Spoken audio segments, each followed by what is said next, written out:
Hello and welcome everyone. My name is Erica Vizzo. I'm the Director General of the Digital Academy here at the Canada School of Public Service. I am pleased to be the moderator for today's event, Achieving Results Through Product Management. I'd like to begin with gratitude.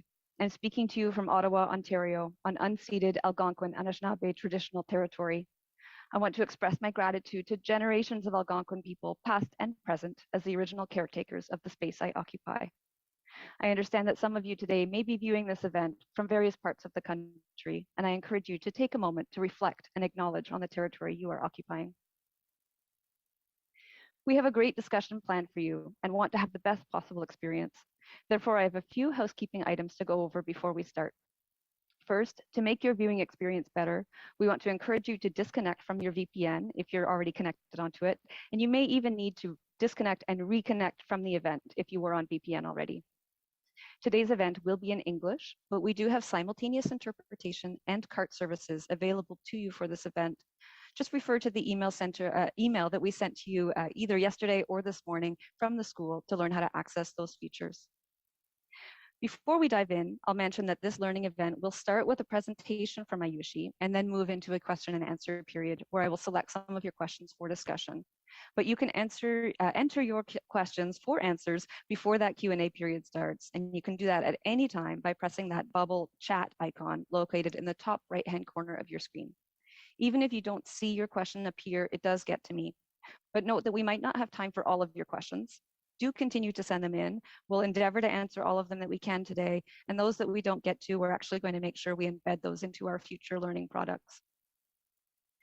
So this learning event aims to demystify product management and what product managers do, and to think about how public servants can integrate product management principles into our work in order to better serve the people accessing our services.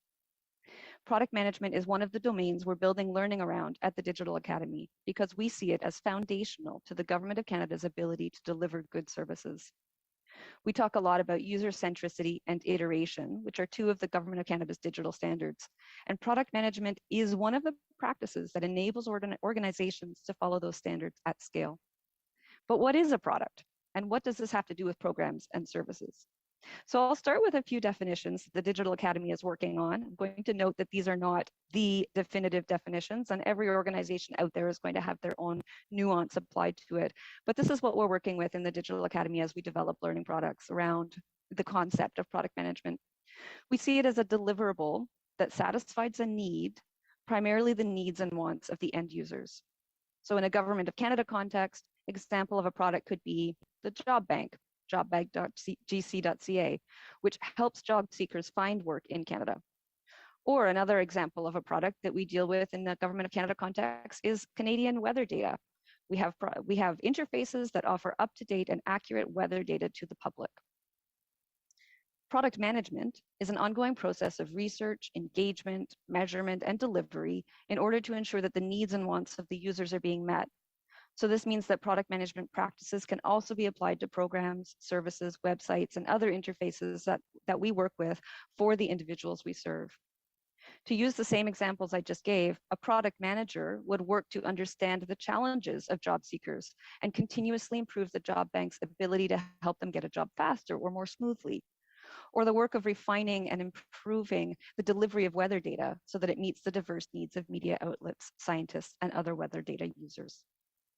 Those practices include continuous user research, incremental delivery of value, and ongoing evaluation. And because modern product management often integrates agile methodologies, incremental delivery and measurement enable product managers to better mitigate business risk, make costs more predictable, and deliver better outcomes for Canadians. All that might sound good in theory, with lots of good digital jargon and buzzwords, but today we're actually also going to talk about what this looks like in practice. It's messy and imperfect because a big part of product management includes making mistakes, adapting, and maybe most fundamentally, learning. So to help bring clarity and real-world experience to this topic from a public service perspective, I'm very pleased to welcome with me today Ayushi Roy. Ayushi is an experienced product management practitioner herself, who has been leading digital transformation in the United States government as Deputy Director of the New Practice Lab at New America. She also serves as Adjunct Professor of Digital Government at the Harvard Kennedy School of Government and previously served on the leadership team at 18F. She's also collaborating with us at the Digital Academy to help us build an upcoming suite of learning products on product management coming this spring. She's joining us from her home in Oakland, California. Welcome, Ayushi. Thank you so much. It is a pleasure to be here, and I look forward to answering questions, getting to know you all, and sharing some of these experiences. To get us started, I wanted to just give an overview of what we have today. We have a quick welcome, some information about what it means to be working on products in the public sector, a product manager's role, and then some concluding thoughts before we open up for questions. Well, first, hi and welcome. A little about me and why I'm here. I have spent my career working as a public servant, both at the federal as well as the state and local level in the United States. There are a variety of agencies and organizations I've worked with, a few of which I've pictured here through their logos. And I hope to also learn a little bit about you and you all and your work as you introduce yourselves, maybe in the chat, maybe during Q&A. I want to also share some community guidelines to set the stage for this conversation. First, I think anyone who truly wants to learn how to be a great product manager or product owner can. Second, I think there's a big question about how we can more efficiently go through the various cycles of learning from our mistakes with a lot less shame and with a lot more connectedness to each other and folks doing this work. And that will inform how we begin to build products together in the public sector. So what is a product? First, a product is anything that can be offered to a market that might satisfy a want or need. And this is a definition that's fairly simple that I've pulled from the Kellogg School of Management at Northwestern. But specifically, product in the public sector means something that might satisfy a want or need, not just of a market, but actually of a constituent base. I think that's a pretty important distinction when it comes to building in the private versus the public sector. A product manager then is a person who leads subject matter experts in an interdisciplinary team to envision and deliver those products. What's important for me to note is that we obviously, you and I listening and me here today, operate within a very different cultural context than our product counterparts in the private sector. We have to work within the confines of what it means to meet our organization's cultural demands, communications demands, hierarchy and decision-making demands, as well as in the current context, we're working virtually. We're not able to be in the same room with stickies on a board necessarily. And that does change the way that product work gets to happen within our spaces. So the product manager's role in this context, in the public sector, involves sort of four main pillars. One is balancing user need. Second is stakeholders, which are both internal as well as external to your government agency. The third is technology, and the fourth are business needs. So these are the nexus of these four areas is where the product team and the product manager really squarely sit. What's also interesting is that product sits at the intersection of various disciplines. So as I mentioned earlier in the definition, there is design, research, engineering or development, policy, business needs, and even political needs that product teams need to consider as we deliver to the wants and needs of our constituents. Product is really a bridge across all of these groups. Product uses their position as a team to bridge and answer two main questions. One is the vision, what should we do? And the second is how we get there. So now let's get into a bit more detail. What is a product manager really accountable for? Well, product managers collaborate with team members and stakeholders to create a shared vision that they then work to communicate both internally and externally. This kind of communication includes everything from the vision statement, the strategy, the roadmap, and of course, feature definitions of the product as well. What's most important is that product managers like myself are always focused on delivering the right solution, which could be either bought or built for the right user. And I know I'm using the word right right solution, right user, and we'll get into what that means shortly. So product managers own 4 questions. First, what's the problem we're solving and why does it matter? Second, what will our impact be? Third, how are we doing it? How are we getting there? And fourth, is our solution good? So these are the 4 key questions I hope that you all get a chance to consider as you do your own work across Government of Canada. Product teams have to be able to provide good answers to all of these questions. And if the answer is ever, I don't know, then the point is to find a concrete plan to get to that answer. So building the right thing, as I was saying earlier, really is attained by answering these 4 questions. What's important, what's possible, what works, what's the highest value, like I mentioned. And there are various processes, protocols, and methods that are used to be able to answer each of these questions. This is sort of a visual that hopefully shares a loose outline of what kinds of work product teams and product managers specifically do in order to answer each of these questions. In the first, there is work around discovery outputs and priorities and direction creation. So in other words, alignment creating work. In the second column, we have research heavy work.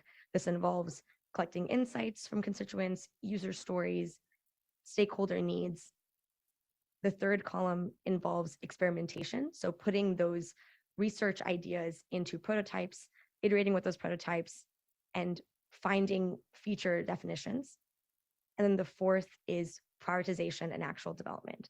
And here we have the MVP that we might build, as well as the product that we might have to build and maintain for its entire life cycle. All right, that's all cool, Ayushi, but what does this all mean? So the product manager's journey can really be synthesized by 5 steps. First, understanding the problem space. Second, developing a shared vision. Third, creating a strategy. Fourth, gathering as much user research as possible. And fifth, building a roadmap. And this journey happens again and again and again ad nauseum throughout the life cycle of the product. It never stops. You're never done. And that's kind of the beauty of this work, is that we are responsible for, as product managers, responsible not just for going from 0 to 1 and building a thing, a tool, a program, or a service where there might not have been one before, but also we are responsible for maintaining that product, program, or service. And in some cases, even finding ways to sunset that product, program, or service if it is no longer of value to the constituent or meeting constituent wants and needs. The product manager works with users, government stakeholders, technologists, and the vendor, if that is your case, to envision the direction for the product with an eye toward, important here, delivering value to the end users as quickly as possible. Product managers iteratively prioritize and define the work for the product team. And I wanted to give an example of what that kind of iterative prioritization definition looks like as an example. In this example, I have pulled user stories from a scenario in which we were working on with the DMV. I don't know if the DMV, if that translates in the Government of Canada context, but the Department of Motor Vehicles. So where you might go to pay your ticket, where you might go to renew your license, where you might, et cetera. And so I went and pulled examples of the kinds of user stories we developed. So we went to members of the public and asked the kinds of things that they might do at the DMV. And you can see some examples here. I'll move with the first one just to kind of run us through. A member of the public can see all of their current unpaid tickets. Hopefully you don't have more than one unpaid ticket, but in a scenario where this is the case, a member of public needs to sign in to see all their current unpaid tickets. Okay, cool. That's a story, right? The product manager has now collected a story. What happens next? Well, we break that story down into smaller chunks of what needs to happen in order for that member of the public to see their unpaid tickets. Well, they need to be able to maybe have a tracking number for the new ticket. They need to have a user account that they can create and manage. We need to find a way to associate all the tickets with the account. And then we need to find a way to display the ticket on their end, on the public's end, so they can log in and see all the tickets available. But these chunks of work are still not chunks small enough for my designers or for my engineers. So I have to chunk them even smaller. Okay, well, for user account creation and management, I have to find a way for my team to create a new account, to build the opportunity for a constituent to create a new account, to associate that account with their legal identity. So maybe a driver's license or a passport or some other sort of identification that's approved. We need to be able to create the functionality for them to log in and out, or session management. And then things like account recovery. So password reset, maybe address verification, things like that. And now you can see, you take the chunks that we've chunked from a user story down all the way to features into what might be a roadmap for your team to then work towards and build out. So I want to just pull up and provide a quick example of what this kind of iterative definition and prioritization looks like. And the kinds of user stories or feature development that you can see right now is prioritized from left to right on our screen can change in the life cycle of the product. So in a month from now, or a couple months or years from now, it might be that the constituent wants and needs have changed. And so the product needs to be adapted accordingly. Once you've iteratively defined and prioritized the work for your product team, you then, as a product manager, work on measuring progress, communicating with your stakeholders, and communicating with your cross-functional team that is building the product. In government, a product manager's reality might initially look like this. I find this slide really valuable to share because it's not always possible for our teams and our product managers on our teams to have 100% of their work dedicated to the product, unfortunately. Sometimes they have to manage their day job, their traditional responsibilities, alongside their newer product manager responsibilities, especially because I recognize, and I've seen this to be true consistently, that product work in government is fairly nascent. And this balance is a part of formalizing the work of product. However, I want to emphasize that this 25-75 setup should not be permanent. Product management is indeed a critical function in government, especially when work is outsourced to a separate IT structure, a vendor, or another party. It is common for product work, programs, and services in the government to often be worked on by a separate contractor or vendor. And that doesn't actually remove the need for product management. If anything, I think it heightens and elevates the work, the value of product management.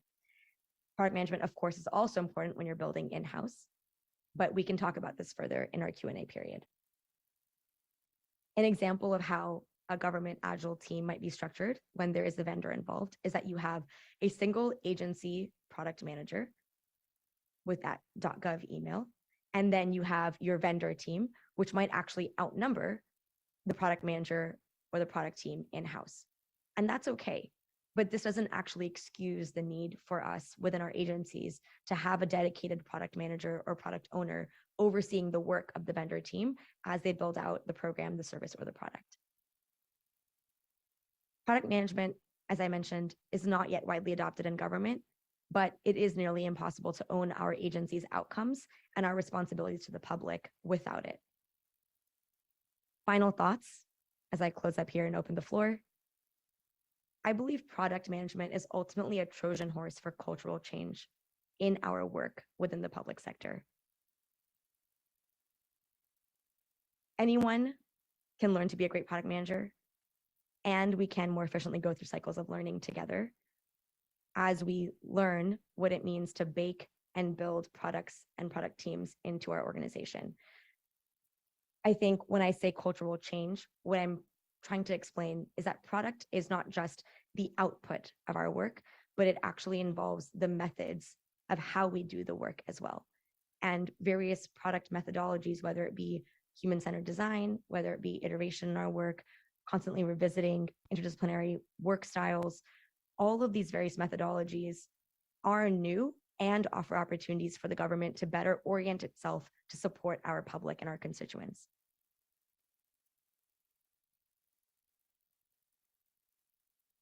More guidelines I'll share. I'm not even being tongue-in-cheek here, is that it won't kill you to say sorry as we all learn together what it means to be good product people within the government. And I hope that all of our product managers or teams watching learn that feedback is indeed your friend. I know in government, it's really failure feels big, it feels severe. However, working in product methods and working in the product culture does mean that we solicit feedback, we learn to say sorry, and we learn to grow together.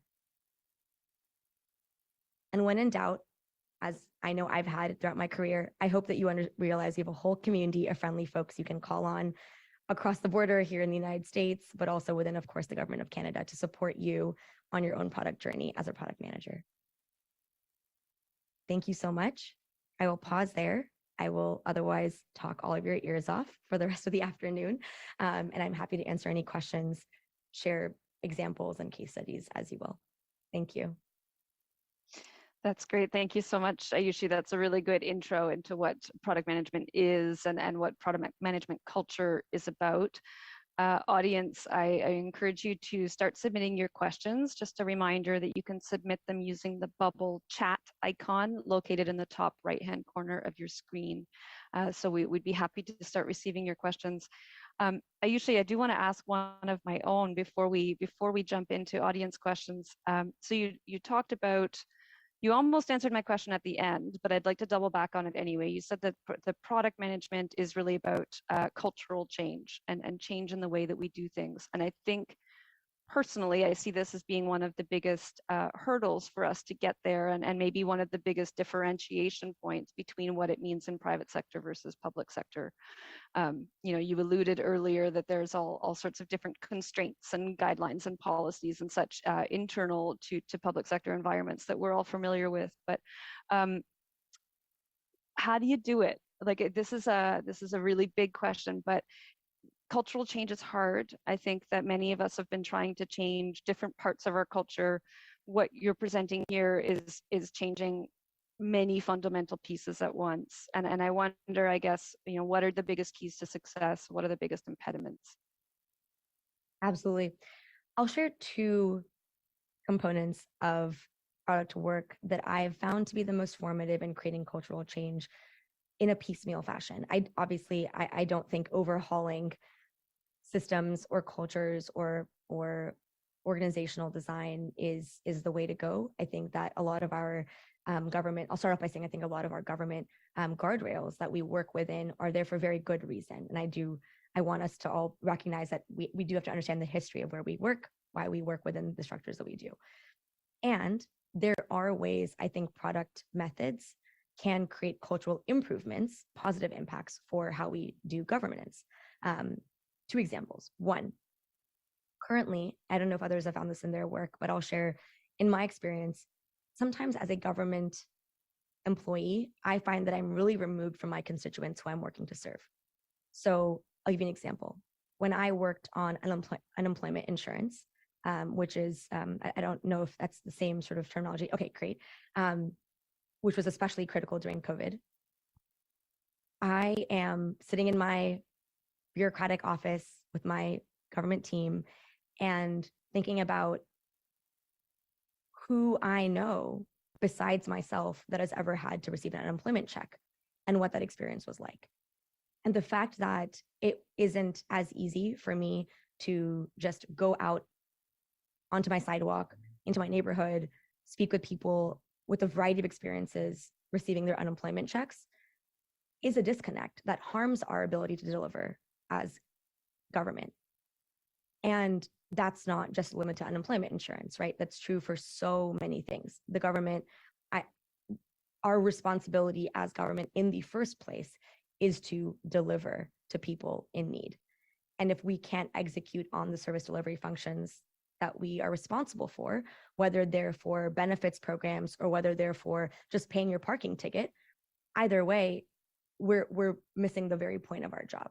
And so I think one thing product methods do really well is they create feedback loops between the people building the thing and the people using the thing.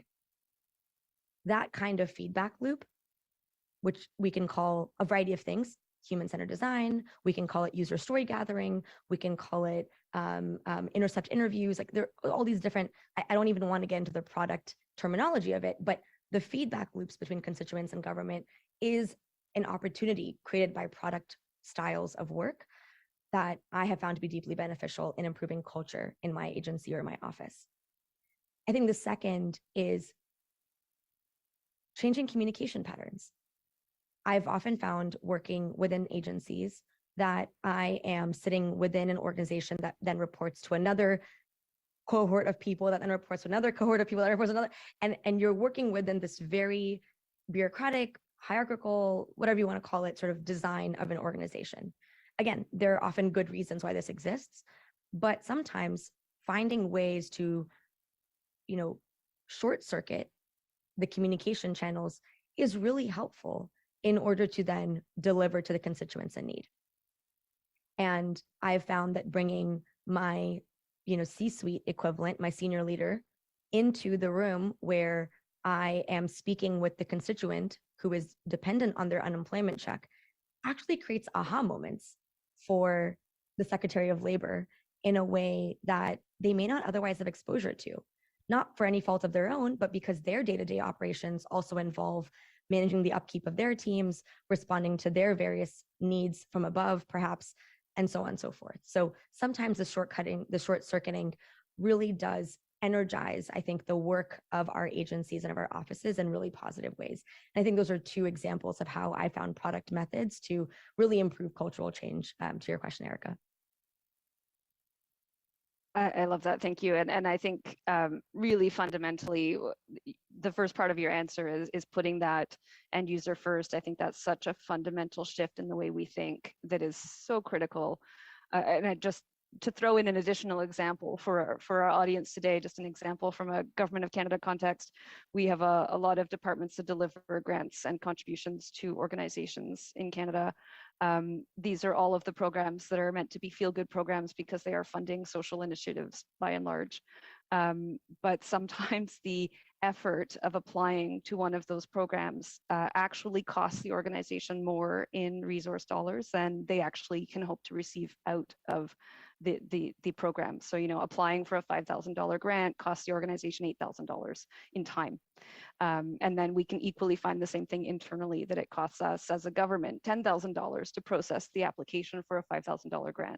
So here we are delivering this feel-good social moment of a $5,000 grant that has now cost us, jointly $18,000 to administer. So I just love that focus on flipping it to the user and how can we make it actually worth their while to apply for the $5,000 grant, and where then that social delivery of the service is actually yielding a benefit to our community financially as well as socially.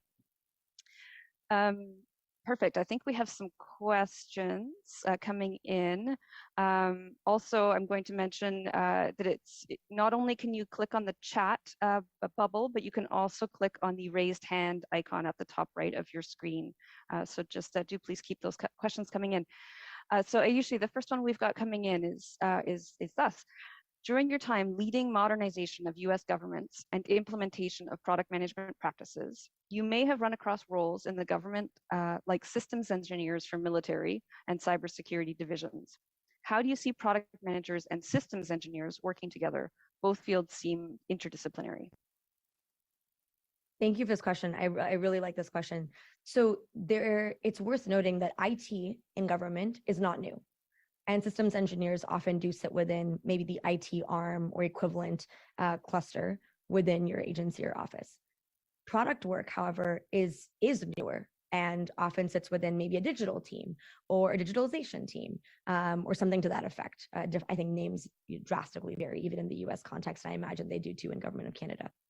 What's interesting to note here is that IT and product or digital functions, if you will, are both interdisciplinary, as the question references, but are distinct in that IT work is often focused on the upkeep of systems, as opposed to focusing on this feedback loop I was mentioning between the system and the constituent or the user.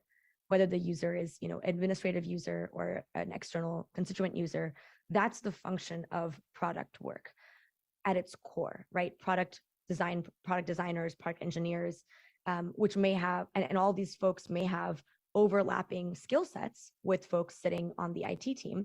But our goal as I mentioned at the very top of this of my presentation, is to focus on wants and needs of the user and making sure we're delivering on that end user need as quickly as possible. IT then is the group, our counterparts, who are responsible for making sure that the allocation of resources across the technology divisions are done appropriately. They're perhaps responsible for maintaining the system that the product team originally built. They're perhaps responsible for maintaining the long-lasting vendor relationship that the product team originally birthed. And all of those functions are allowing then digital and IT teams to work collaboratively in an ideal situation, but with distinct goals. I hope that's clear.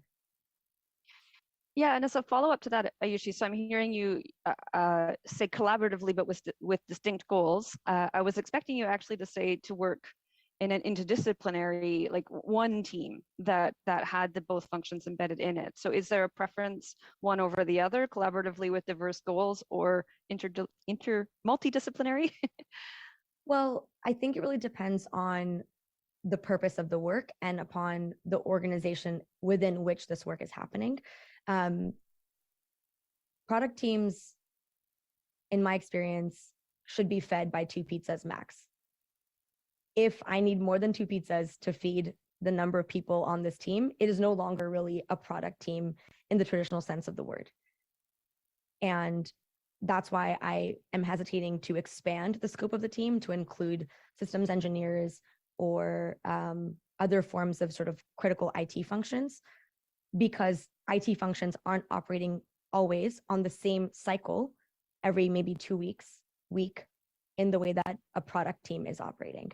And so this is not to say that they cannot all be part of the same team. I have definitely seen systems engineers as part of my 5-person product team, but I think in the context of cybersecurity or defense, systems engineers have teams unto themselves that are overseeing multiple systems.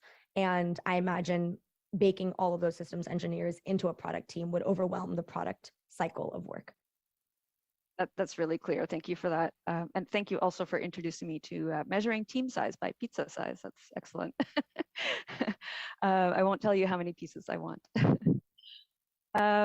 Next question we have from the audience. So is feedback important to vision the release of any new product, which may be part of an alpha or beta version, or should the feedback solely be based on the product owner's vision? So let me say that again. So is feedback important to once you get started into that delivery cycle? So you're doing your prototyping, you're testing your alpha, your beta, or is that feedback just really important at the launch of the development? From the get-go, that's my resounding answer. From the get-go, the vision of a product should never be, and I strongly dislike speaking in extremes, but I will say should never be solely the product owner or product manager's vision. And the reason for it is you want to make sure you're baking in these feedback loops from the get-go.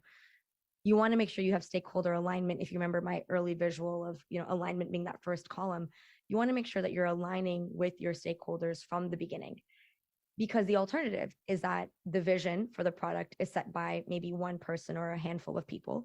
And only once you get into maybe feature definition stage, do you have the executive stakeholders or other stakeholders around your agency going, absolutely not, vetoing the work that you've already spent now weeks, maybe months doing. That's too late to involve the people that need to be involved. And what's also important to note here is that it's not just about building those feedback loops from the get-go, but building feedback loops and facilitating vision creation as a collective is actually a way of socializing alignment. Collecting feedback is a way of socializing alignment. I wanted to say it again for everyone. I think this is really important. The work of a product manager or a product team is actually not just to build the thing, but to build culture, as I mentioned, as you build the thing. And so if it takes you 3x as long to just put together a vision statement because you need to wait to schedule a thing and then schedule it again and again and again with different stakeholders until you're able to explain why their no should be a yes, that's worth it. That is actually worth it. Because that is part of our job, as I see it. It is not just to build the thing, but to build how we build the thing, build the culture around it.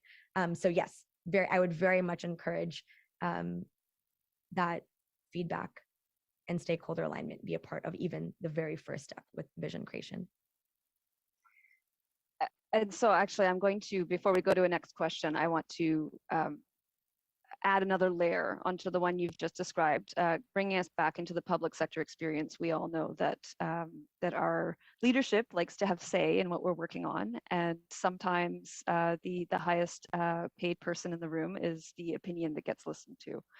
So how, like do you have um, tricks or tips on how we can start those conversations with our leadership to encourage them to give us the space to find the answers through our feedback loops and through consultation with the users, rather than expecting them to be giving us the idea and you know, them pre-approving, if you know what I mean.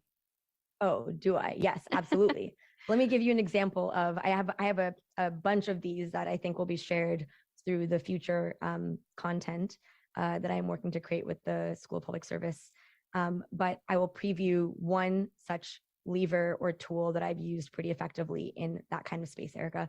I once brought in, I will not name players here, but in the US context at the federal level, I brought in multiple senior leaders who were very invested in the development of this one portal into a room. This was back in the day when we were able to all be in the physical room together.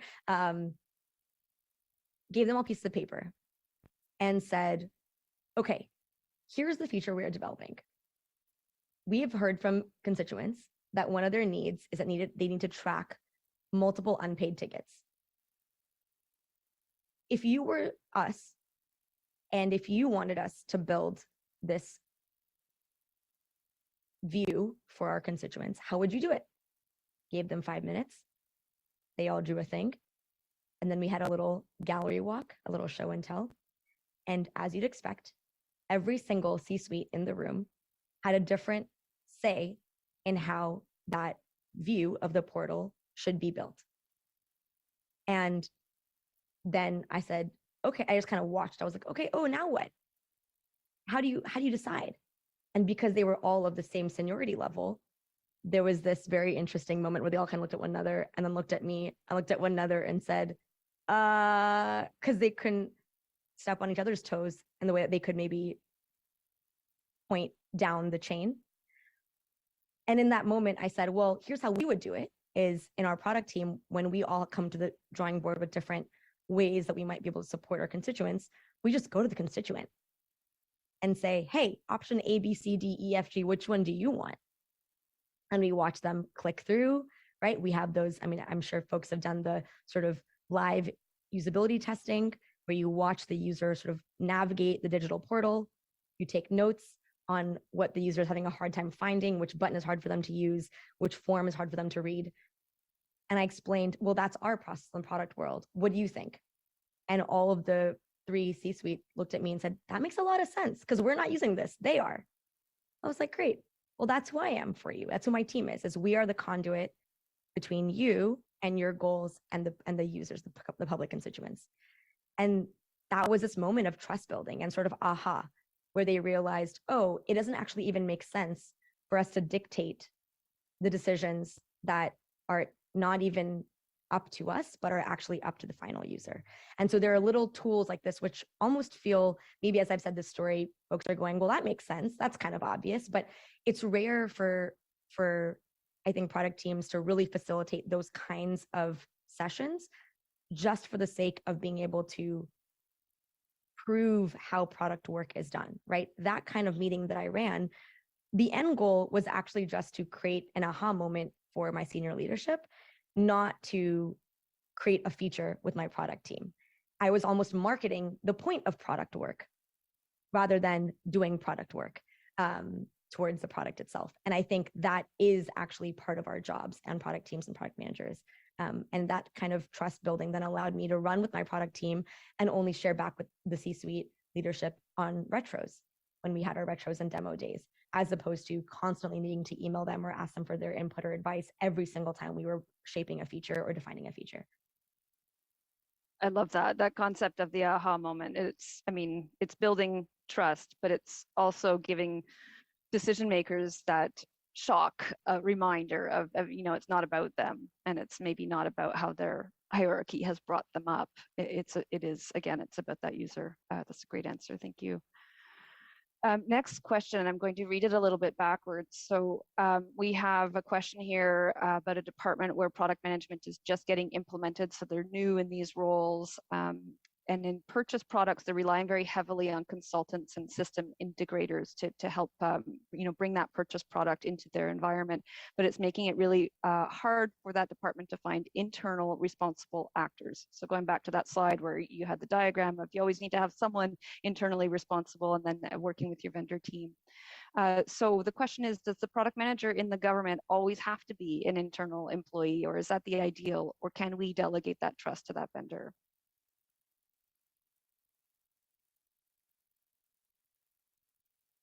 I have been asked to stop screen sharing, so I'm going to stop screen sharing. This is a really good question, and I appreciate whoever asked allowing me the opportunity to rant about this for a quick second. Absolutely would recommend having an internally responsible actor. Okay. I don't know how, Erica, I can share links out to folks on this webcast, but in a former life, I wrote a guide called De-Risking Government Technology.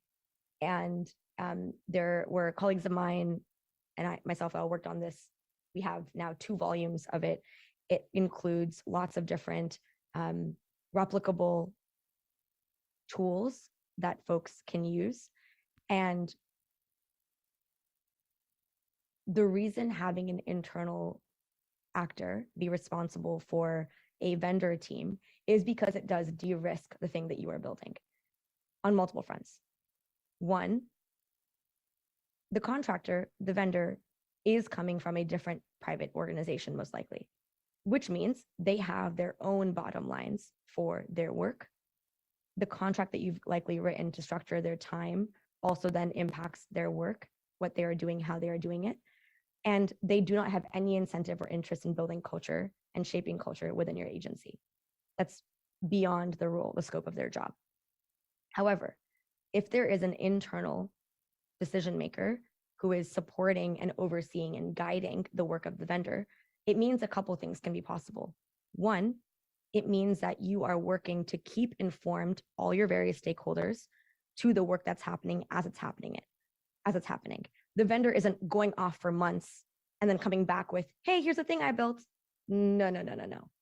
We're doing a product cadence. We're doing a Scrum cadence that not only is the vendor involved with, but your stakeholders across your agency are also involved with. That's the thing the product manager can facilitate. Second, vision. It's about creating and owning the vision. It's incredibly critical. I can't even emphasize this enough. It's incredibly critical for the vision and mission of the product to be always owned by the government agency who will ultimately be responsible for delivering the product. If you've outsourced your vision and mission to someone else, expect it to not be completed, period. Or if it is, it'll be off base, off schedule, off cost. So it actually reduces risk for you, for your agency, for your C-suite, and for the constituents whom you serve to own the vision and mission of the product in-house. And then the third reason of de-risking is just plain math. It actually makes a lot more sense for the product manager or product owner, titles differ, to be in-house, in agency, because they have an eye into the burn rate of the vendor team. They have an eye into what that expenditure is then causing by way of progress metrics, performance metrics for the product. And that sort of constant oversight into the work is really important to ensure that the thing that's being delivered is delivered not only with cultural inclusion, with vision, mission, ownership, but also in a way that is actually respectful of the budget that the agency has set aside to do the work. So there are many more things I could say here, but I would love to point people to the de-risking guide. I think that that'll provide far more insight for folks.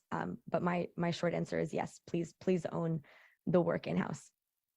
Awesome. And Ayushi, send us that link and we'll make sure that it gets out to our participants in our follow-up email. Next question. So one element of product management is identifying conflicting requirements and then resolving those conflicts. And this can involve a process of translating technical or policy jargon into language that's easily understood by various stakeholders. And oftentimes within a hierarchical structure where, again, different communities think they have bigger needs. Do you have any advice on how to approach that conflict resolution? Absolutely. I think this is one of the critical functions of developing your roadmap and prioritizing your work.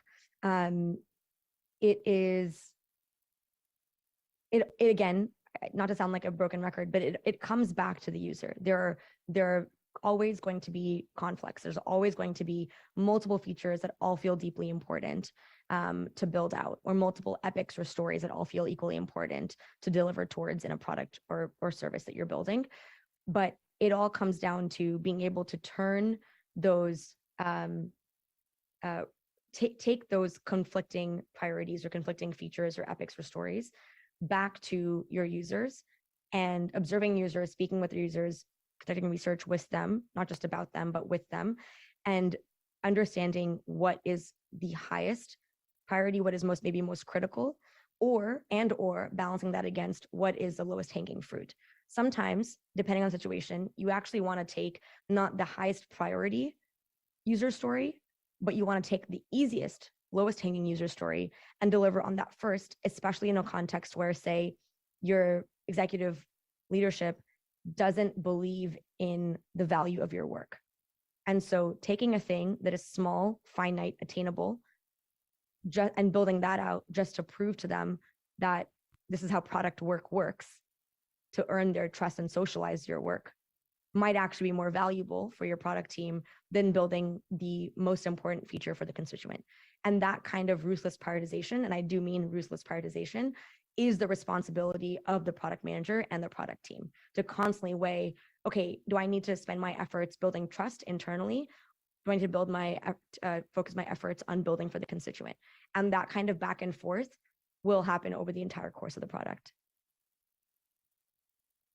Thanks so much for that. And there's another question from the audience that I think is a really good follow-up to that. Speaking about building trust and balancing the needs between your users and your executives. So some, one way, as you spoke about before, one way to help the executives understand the process is to include them in the process. So we talk about maybe involving executives or colleagues as observers in some of our testing or user consultations, so that they get a sense of what it actually means and what the needs actually are. So the question is, what does a good balance look like between participant safety and scaled observation?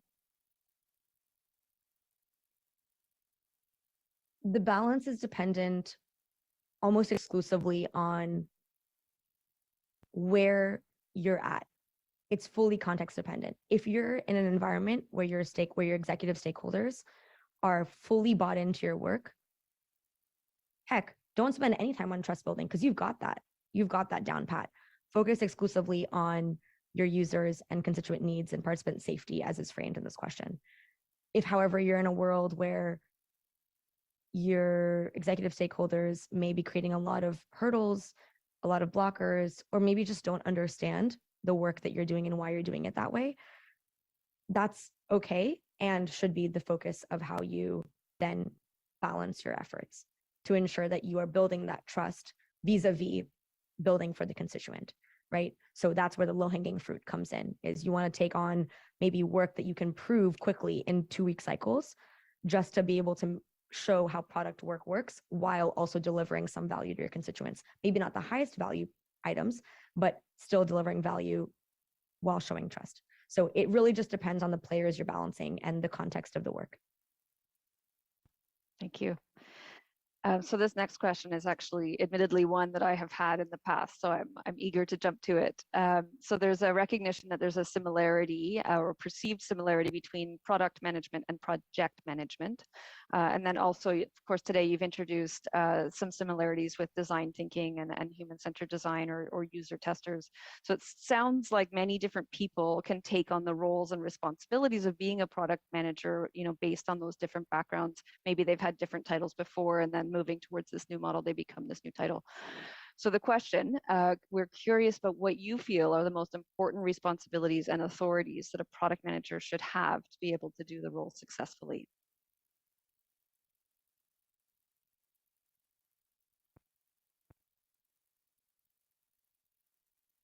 Still finding the unmute button is a thing 3 years 3 later. years in. Yeah, this is one of my favorite and perhaps most answered questions, to the point where I have an entire deck about this that I'm happy to share out. And I think will also be actually covered in some of the materials that I am developing for the CSPS. So product and project management work is actually distinctly different. And there's a few reasons that they are distinctly different. And there are also, as a result, different skills that make for a good project versus product manager. So product managers are focused on outcomes, as I was mentioning earlier. It's about focusing on the user's wants and needs. Project managers are focused on deliverables. So what's been promised, to whom, at what time, using what resources. And project managers can sometimes take the shape of, I've seen an account manager title, and they sit alongside the product team, on the product team. I've sometimes seen project managers working not on the product team, but adjacent to, with regular check-ins. There's different functions. I think both are valuable. I think both are deeply valuable in the work of building out products, programs, and services. But a project manager is ultimately not responsible for balancing constituent need with stakeholder need. That is not their function. When I showed my presentation with the 4 circles, the 4 clusters, and how product sits sort of squarely in the middle and has a responsibility of balancing all of those while defining priorities, project managers are almost never, they should never be doing that kind of work, because that's beyond the scope of what project managers are responsible for. Product, on the other hand, is focusing on, is this the right way to deliver a thing, right? Is it either building trust with our stakeholders or with our public? Are our users wanting this? Is this what would be most beneficial to our users? Will it meet business needs, right? Whatever those needs might be for the business administration side as well as for the user side. Those are the kinds of questions that product managers are trying to answer, as opposed to questions like burn rate, resource use, timelines, which are much more focused on the project side. Project managers also are focused on monitoring the team. Product managers are focused on managing the product, not the team. And that's an important distinction. So I've seen worlds where product managers are also the team lead of the product team. That's not necessary, actually. It is possible, and it's been really effective in a lot of contexts to have, say, the lead product designer be in charge of the product team, or to have the content designer be in charge, or the engineer be in charge of the product team. Someone else eating part of that 2 pizza. But it doesn't need to be the product manager, because the product manager's job is just one portion of the product team's responsibility to oversee a product that ultimately delivers towards the wants and needs of the constituent.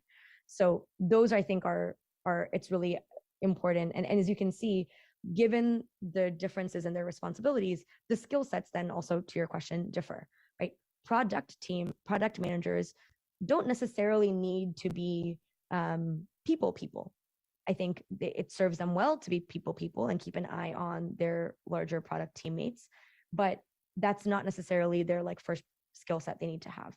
Managing spreadsheets and finances and accounting do not need to be a skill set, a strong suit of the product manager. Managing timelines do not need to be. Managing team resourcing, escalation pathways, if God forbid something goes wrong, not product manager's responsibility. Their responsibility, again, is to have this sort of laser focus on the constituent or the end user's wants and needs, and ruthlessly prioritizing the work to ensure that we are delivering towards that. I hope that's helpful. This is a much longer conversation, but I hope that start is at least helpful. Yeah, that one's absolutely really helpful and very create a lot of clarity in my mind. So I hope a lot for our audience as well. Look, we're almost at time, so I'm going to ask you one last question that I hope, well, it's actually probably the least easy answer of all of them, but hopefully you can leave us with a soundbite. So a department, an agency, what have you, they approach you to set up a product shop in their organization. What do you need to see in place before you feel that that department is ready for a product team? This is such a good question. All of these have been great questions, but this is my heart's work. So setting up a product team within an agency that does not already have one is, if we zoom out, at its core, what is that really about? It's about formalizing, defining the work of product in an organization that may not operate with such a mindset. So it's less about hiring people with the title product manager and product designer and engineer. It's actually far more about, like we were saying, socializing the value of product work and product functions.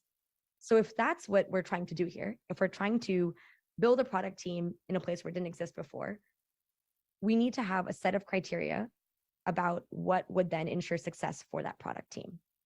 And there's a variety of things that I would encourage folks listening to look at. One, political cover and executive support.